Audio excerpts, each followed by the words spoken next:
It's Wednesday, April 17th. We got a lot to get to, including this awesome Eddie Vedder story. And Jason LaRue goes to the bathroom. Ed Vedder's in the bathroom, and he goes, hey, man, is there any chance that, they're the urinal together. You're a little awkward. They're like, hey, any chance you could play a song for us? Well, Juan Castro always had his guitar out, right? He's like, Juan Castro has a guitar. So Ed's like, listen, let me go have a heater with, a couple of the coaches, and I'll be back. Well, dude, Ed comes back.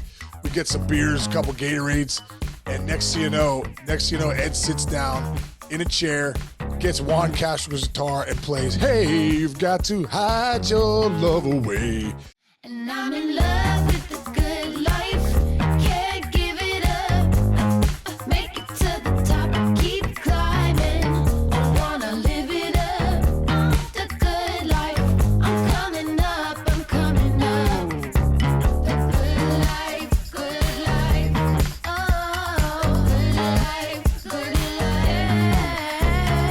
Good life, good life. Boom, coming in hot, Chinchy. What's going on, brother? It's good, bro. We're running, we're going a little later today, but there's a really good reason, fans. It's Jake Casey's birthday today, bro. It is Jake Casey's birthday today, dude.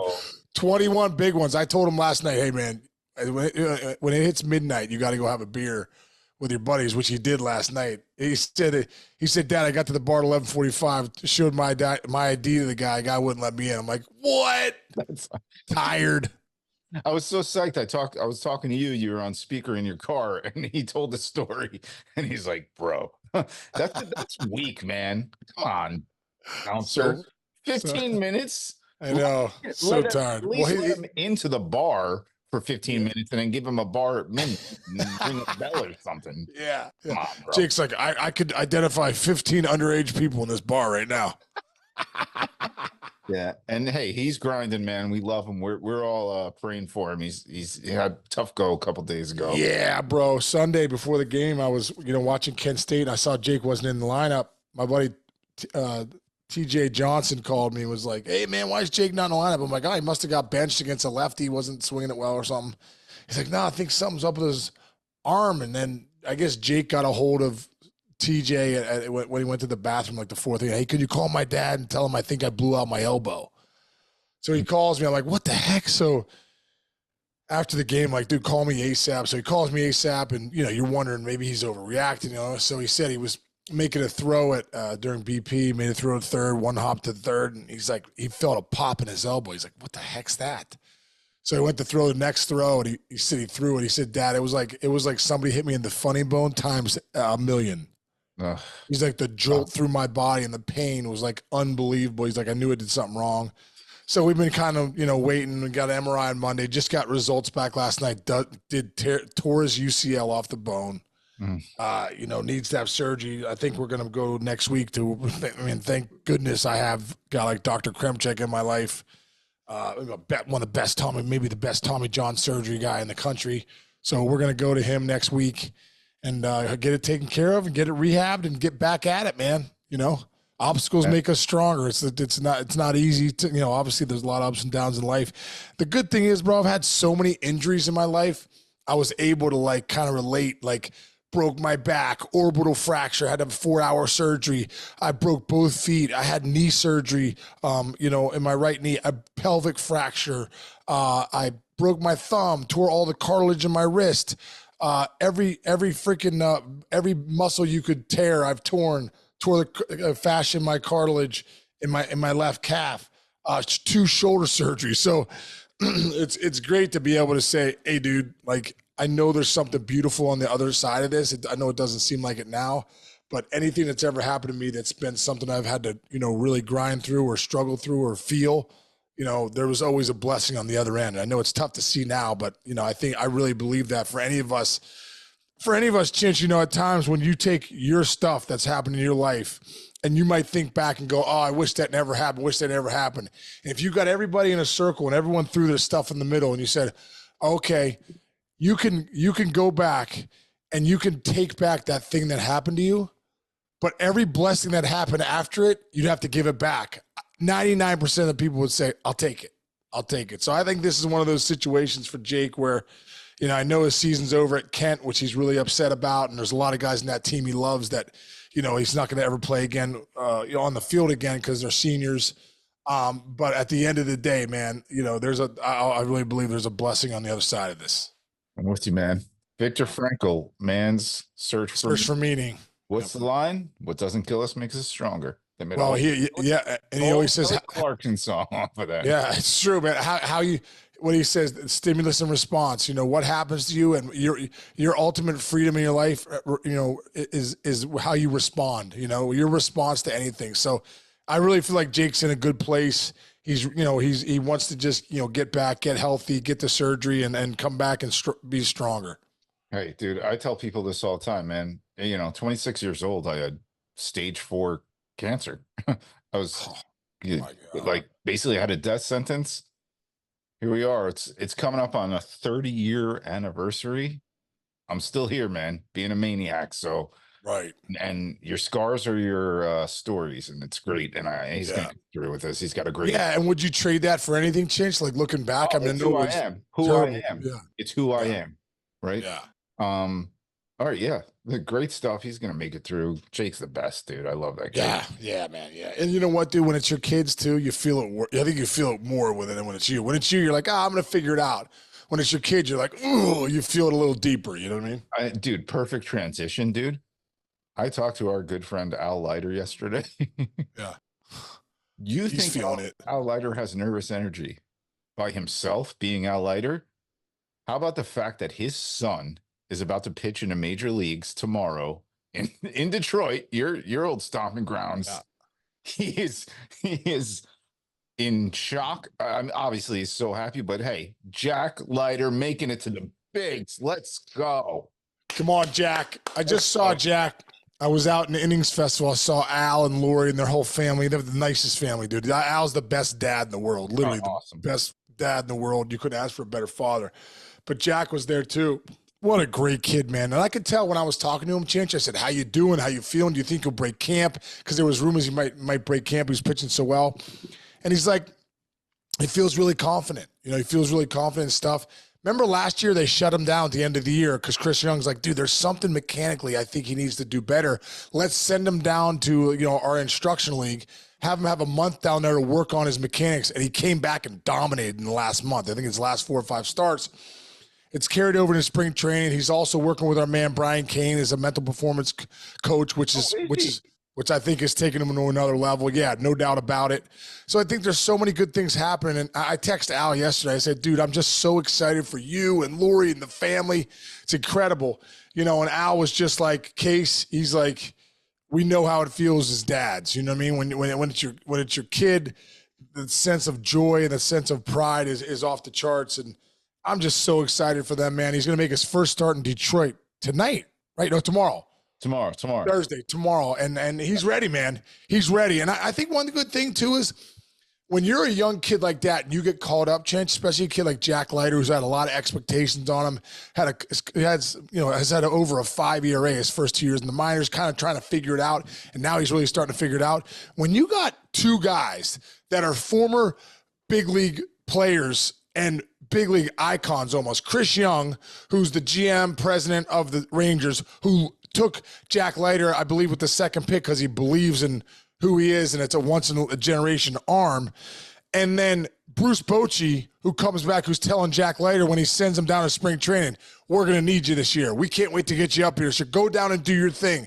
Take care of business. Control what you can control. And Jack did. He went down and did his thing, pitched really well, and here he is. With some injuries that they've had in that rotation, Jack Leiter finally gets his chance to make his debut tomorrow night. And, dude, there's nothing like when you get that call to make your major league debut. It's just something you'll never forget. He'll never forget the conversation he had with his AAA manager. He'll never forget the phone call to his mom and dad. He'll never forget the talk with Bruce Bochy coming up. So there's so many firsts that are happening for him. It'll be his first strike tomorrow, his first walk, his first strikeout, his first ball, maybe his first W. You know, it's incredible, man. It's amazing. Now, Al played, so he has a different perspective. I got a question for you. How did hi folks, mom and dad Casey, I'm talking to you right now. How did they listen? If you don't know Sean Casey, if you don't know his parents, they're two of the greatest people I've ever met, and they are working class, grinded it out, put you in. You wouldn't have a baseball career if they didn't put the path for you, man. Right. Like, and they dealt with it, and they grinded, and they took you to all the games or whatever, and then all of a sudden, their son is a Major League Baseball all-star. Like, have you ever talked to them about what their experience has been like? Yeah, that's a great question.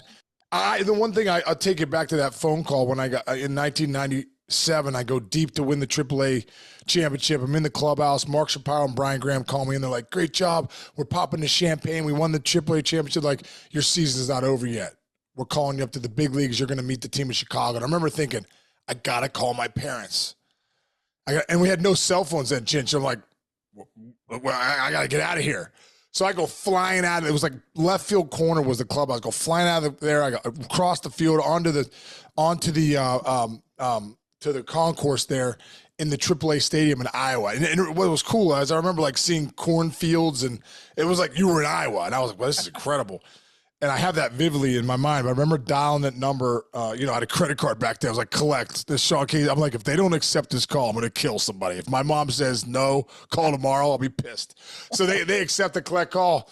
And I'm like, hey, guys, I just hit a home run to win the AAA championship. And they're like, oh, that's incredible. And then they're like both on the phone. And I was like, and I'm going to the big leagues.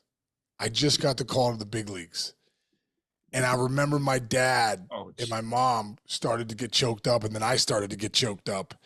And it's just one of those moments, man. Only your parents know how hard you worked. Only your parents know how many nights I was in my garage at 14, 15, 16 years old, hitting off the solo hitter, every night, waking my sister up at 11 o'clock, hitting, times. They're the only ones that really know the work you put in. So when you can share that moment with them, it's something that's incredible. I remember my dad and mom saying, we'll be in Chicago tomorrow. And, then they were, but I think it's one of those things, talking to them. I know my dad, my mom always said, even my at-bats in the big leagues, 6,000 at-bats or whatever, my dad was always pacing. He said, your father's every at-bat, he's pacing back and forth in the family room, so 6,000 pacings. No wonder he had 2 open heart surgeries. You do that with Jake right now. Oh, dude! Sometimes I can't watch. Sometimes I literally can't watch. I can't watch. It's the best thing. There's nothing. Here. I'll give you like 2 things that you always have to watch every time it happens. One is when a serviceman comes home and his dog comes and greets him out at the door after like a year and a half in like Iraq. Right. And 2 is when a Major League Baseball player gets the call, like when they have the video in the AAA or AA. Oh, those crappy freaking offices. It's like shit's falling off the ceiling. But they tell the kid that he's getting called up. They did it with Holiday the other day. It's like, it's so cool, man. So cool. To watch all those. I wish they had video. That's one thing you wish they had videos back then when you could have that moment. That moment. And like on our podcast, a lot of times we ask the guy, where were you? We should get back to that. Where were you? Where were you the first time you got called? You got called up. Yesterday. With Bryce Terang yesterday. Go listen to that episode. Great episode. But we should have asked Bryce, man, what was it like the first time you got the call or you found out you were making the team? Let's do that. Let's make that a lock-in thing every time we talk to a baseball player. Exactly. I think it's a great idea. So good luck, Jack. Go dominate, brother. And Al, take some Tums before you go to that game, brother. Take some Tums. Wait, so how about this? So when I was texting with Ali yesterday, how about this? Ready, bro? I might need to give an ask, and you might want to come with me for this. August 9th, August 10th, and August 11th. Rangers at Yankees. Okay, ready for this one? August 11th, Sunday day game in the Bronx, which I'm sure is awesome. Really great day. Yeah, that might be the best day to go to a football game. It's like a cathedral. Okay, August 11th is also Anthony Volpe bobblehead day. You could get Leiter. By the way, they went to the same high school. I think. Yeah, Del Barton. But dude, Chinch, you did the big piece on him a couple years ago. I posted this on social media yesterday. I feel like a dad or an uncle at least. Yeah, uncle. These two kids I've known for forever. Bro, they've been friends since they were 7 years old. I know. And Anthony Volpe is destroying it for the Yankees. Like, who would have thought you could bring somebody in to play shortstop who could kind of have that same vibe that Derek Jeter had, that you love and you root for him? Yeah. Jack Leiter facing Anthony Volpe. Need to see it. Bruce Bochy's got to make sure that lines up. He's got to make it happen. I think you do it that Sunday. I think you got to do it on Anthony Volpe. Let's go. We're gonna make some calls. We know some people with the Yankees who can make, and we know some people with the Rangers. We know people. Yeah, we actually know people at both places. I actually know people, but I actually do. So let's make that happen. That's when he's starting that day. That's Sunday. All right. So good. All right. From the good to the bad. The White Sox, bro. They're 2-14.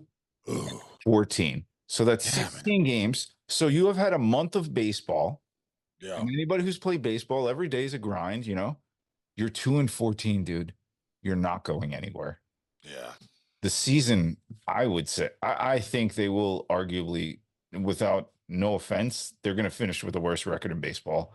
Have you been on a team where 16 games into the season, you have like 140 games left, and you know this is going to be 8 months of hell? Have you been on a team like that? Dude, I hate to say it, Chinch, more teams than I would like to even mention.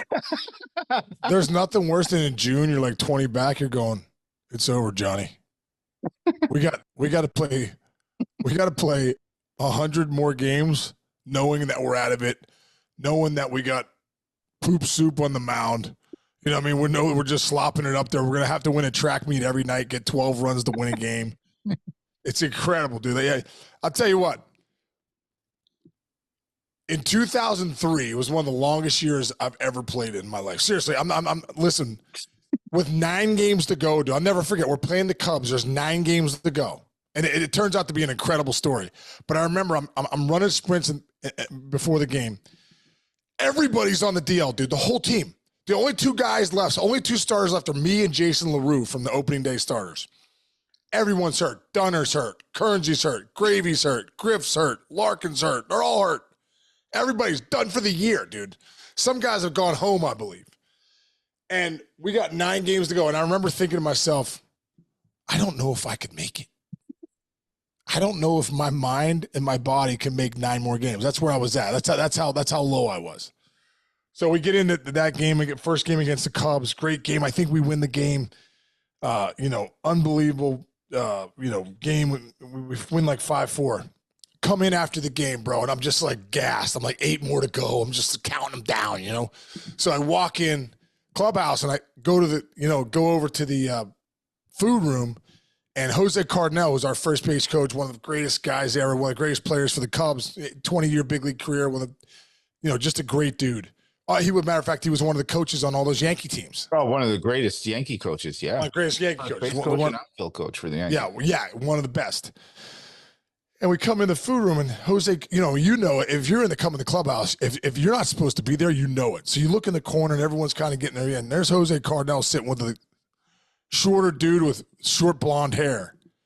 And I'm like, who the hell's Cardinal sitting with? Like, that's Eddie Vedder. I'm like, that's Eddie Vedder with the short blonde hair? I'm like, meanwhile, coming out to Even Flow every night. I didn't even recognize me. I had, the facial hair. I didn't have the long hair. Anything like that. So anyway, I go over, introduce myself, and we have this great conversation. Turns out Ed loves Cardinal, dude. Cardinal's one, and then Ed's family, and then Barack. Jose Cardinal to Ed Vedder is like God, because when he was a Cubs fan growing up, he just loved Cardinal's hair. He loved everything about him, man. But it gave him a sense of, that's my guy. So he got to meet Cardinal right around that time. And that day, bro, and you could check it out on YouTube on the Reds. If you put in Eddie Vedder, Cincinnati Reds 2003, pops up. Who, by the way, Nick Kroll, who's now the GM, was the video guy at the time. He's the GM he took the video. What? Yeah, incredible. Nick Kroll's like, hey, Case, should I hit play? I go, dude, don't hit play. And then when Ed started playing, I go, hit play. So Jason LaRue goes to the bathroom. Ed Vedder's in the bathroom, and he goes, "Hey, man, is there any chance that they're the urinal together? You're a little awkward." They're like, "Hey, any chance you could play a song for us?" Well, Juan Castro always had his guitar out, right? He's like, Juan Castro has a guitar. So Ed's like, "Listen, let me go have a heater with, a couple of the coaches, and I'll be back." Well, dude, Ed comes back. We get some beers, a couple Gatorades, and next thing you know, Ed sits down in a chair, gets Juan Castro's guitar and plays, "Hey, you've got to hide your love away." Goes in this whole thing, dude. If you watch the video, I'm just going to tell you what it is. Like, a couple dudes are smoking some heaters in the duck. Hey, it was a long year for everybody in the clubhouse, okay? But, like, dude, what was incredible, like 10 guys stayed. Like 20 guys left. If you left. Oh, my gosh. Dude, if you left with Ed Vedder playing for us, and dude, that's the first night I met Ed. It's been like a 21-year friendship now. Yeah, isn't that incredible? That's the first night I met him. But I'm just saying, sticking it out that year. You asked me about a year. 93 losses, just 9 games to go. Don't know how I'm going to make it. When Ed played that night in the clubhouse, I said to myself, "This is the reason we stuck it out. This is the payback that the dudes get that freaking stuck this season out." We got Ed Vedder in here giving us a blessing and playing us a tune from the Beatles, and it was one of the greatest moments of my life. So cool. Oh my God, that isn't you gave some extras into that story. I've heard a little bit of that story. That's a great story. Oh, so great. Clip it, Nolan. Clip it. You could probably pull the video. We could get Nolan to pull the video too off of off the yeah.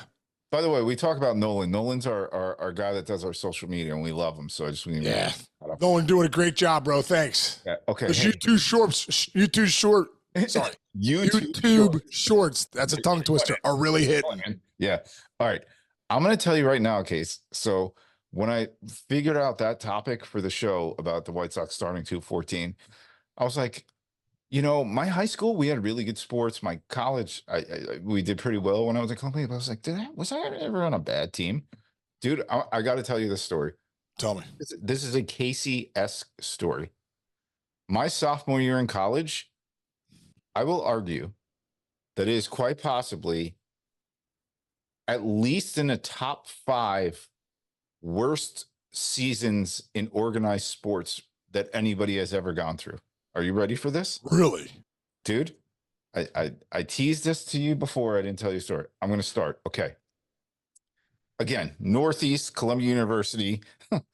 This is going to take me like a couple minutes, but trust me, it's crazy. I want to hear it. Northeast, Columbia University. So what are you doing in the winter, right before spring, whatever? You're in a freaking gym, cold, everything sucks. All right. So we're about 3 weeks out from the season. Okay. This is my sophomore year. Okay. We're about 3 weeks out from the season. We're at practice, blah, blah, blah, blah. We all lived in like this brownstone. The baseball team lived there, couple basketball players, couple football players from Columbia. That's part of the story. We all finished practice, we're going home. We got sprinting, whatever, all puking. We go back, we get to our place. Dude, cop cars, SWAT team, everything outside our building. Okay. What? This is preseason. I'm getting there. They take out one of the dudes who lives in our house. He was a junior. He played his freshman year, but then he didn't anymore. For baseball? He played freshman baseball. He was a junior at this point. He had not played his sophomore and junior. Comes out like this, Case. Yeah. In cuffs. Taking his computers. EPIC? No, taking his computers. Taking everything from his room. We're all standing there going, what's happening? Parent. So here's the deal. He was a bookie. Okay. That's what I said. EPIC Mizuhara. Yeah. He was my EPIC. Yeah. So he comes out. We're like, what's going on? Long story short, he was like kind of like a bookie. But what happened was bookies, it's all a pyramid scheme.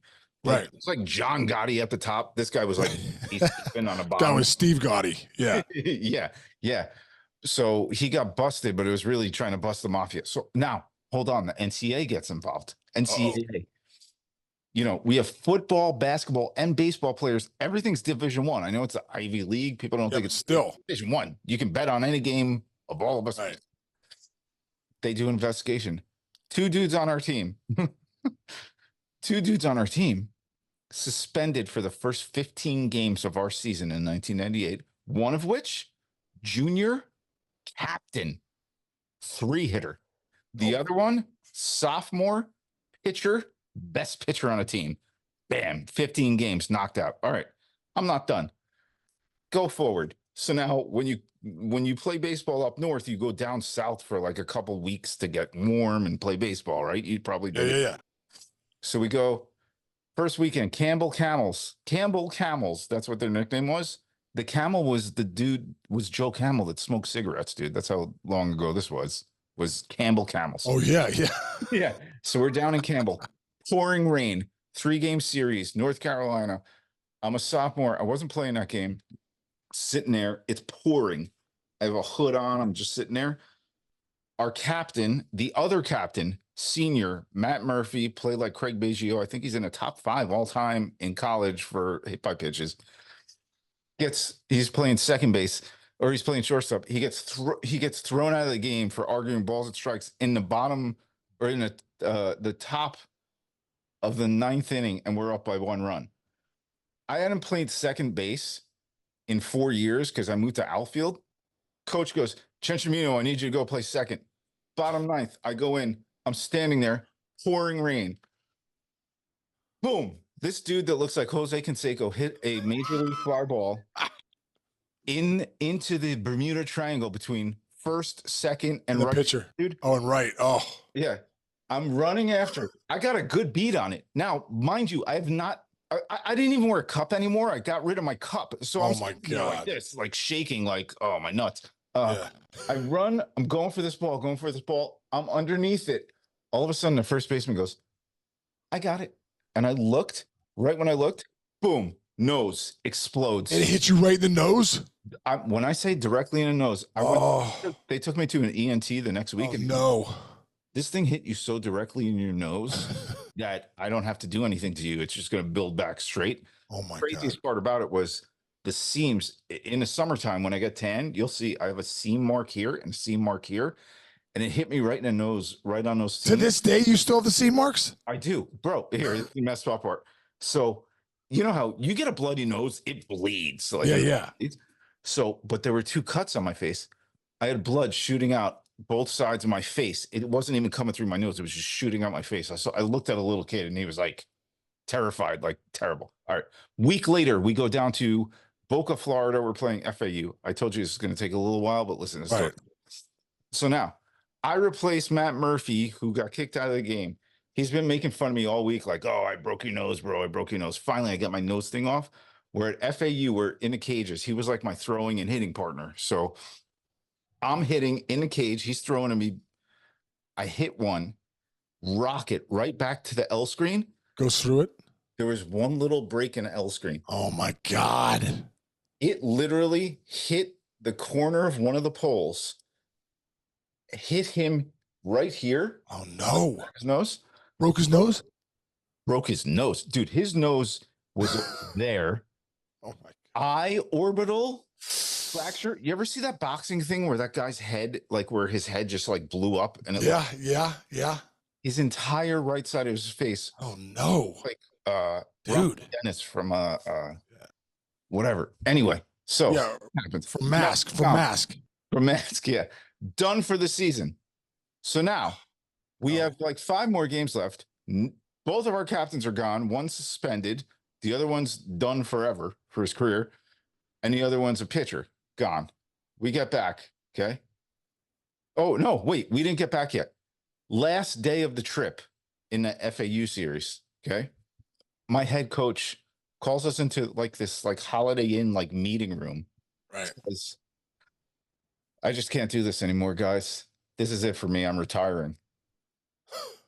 I'm a sophomore, dude, in college. Next year's my big year. I'm retiring. I don't know who's going to coach next year, but I can't do this anymore. Okay, so that happens. That's done. Fast forward, I'll just tell you the bottom line of the schedule. We finished 10-31. I believe it may have been the worst record in Ivy League history. We finished a 20-game season. So 20 games is like your Ivy League season. Right. We finished 8 games out. That's tough to do. We won. 2-18. Yes, 2-18. Anyway, that's Oh my my story. God. Is that not That's a a, good you know what that story? is? That's a long year, and that's a lot of battle wounds. Terrible story, man. Terrible year. Was that overrated? That story I just told you? No. No, that's a terrible year. That's absolutely. You said one worst year ever. That's one of the worst years ever, especially 2-18 in the Ivy League. Anyway, all right. Let's end on a positive. With love for somebody who I know you've gotten to meet a little bit. I've met him a couple times, and he is the voice of my life, and that's John Sterling's retiring. And I just want to say how much I love him. And I think I wrote the other day, I said, the soundtrack to my baseball life, the first and last song on it is John Sterling. Yeah, dude, I like what you wrote. What's Susan Waldman going to do, too? She's had her whole career there next to John. I got a chance to get to know John last year a little bit with the Yankees, and just what a great guy. Just a really kind, gentle spirit. You could tell he was struggling a little bit at the end of the year last year, moving slow. You know, it was tough to hear. He had a tough time hearing you when you talked to him, but he's a legend, dude. He's a legend. Like you said, if you're a Yankee fan, you've gotten all your calls for the last so many years by John Sterling since you can remember. And I know he's a legend to the players, to the fans, and not hearing John Sterling, up there on that radio is going to be a weird thing for a lot of Yankee fans. But congratulations, John, to an unbelievable run, to being an icon of Yankees baseball and an icon in Major League Baseball. And whatever you're doing, man, just I hope you're healthy. I hope you're feeling okay. And just prayers out to you, man, and just a big high five for the great run that you had. Amazing. And the lights went out right when I said that. Yeah, that was kind of interesting. And that's good. That's good. Listen, man, I'm telling you, man, dude, when I was a kid, I don't remember. I went from Phil Rizzuto to John Sterling. Like, very lucky for Yankee fans. If you're a Yankee fan, feel blessed that you had John Sterling in your life and in your ear. Yeah. 16 years old, dude. I used to love, my favorite thing was the West Coast trips for the Yankees, because remember, we had clock radios. These kids Right. don't have clock radios right now, but I would turn my clock radio on. I would go to bed at like 11 o'clock. I'd go to school the next day, and like Yankees, in California to play somebody. And I would just lay down and listen. I would just listen to John Sterling doing those games. And it was during the run, man. He really kind of set it off for the Yankees at the same time that they were setting it off in baseball. And like him and Michael Kay and Susan, I mean, very lucky, Yankee fans. Be blessed to have him and them in your lives, because you're never going to forget it. I'll never forget his calls. I'll never forget it. He's the greatest. Yeah, the best. Nice. All right. What do you got the rest of the week? Dude, you're all over the map. Yeah, I'm traveling this weekend, heading down to Florida with Big JD, and and I'll be back soon. And then I got Tommy John coming next week. A lot of action, brother. A lot of action. Yeah, right My behind you. mom's always like, "You're all over the place. You're all over the place." But I like it, dude. I like it. I like moving and shaking. Hey, idle hands are the devil's workshop. So Exactly. My hey, dad right said- behind you, by the way, real quick, don't forget Yankee jersey. We're getting Don't there. forget the Yankee jersey, 72, Sean Casey signed jersey coming your way. We're trying to get to 4,000 subscribers. We're moving.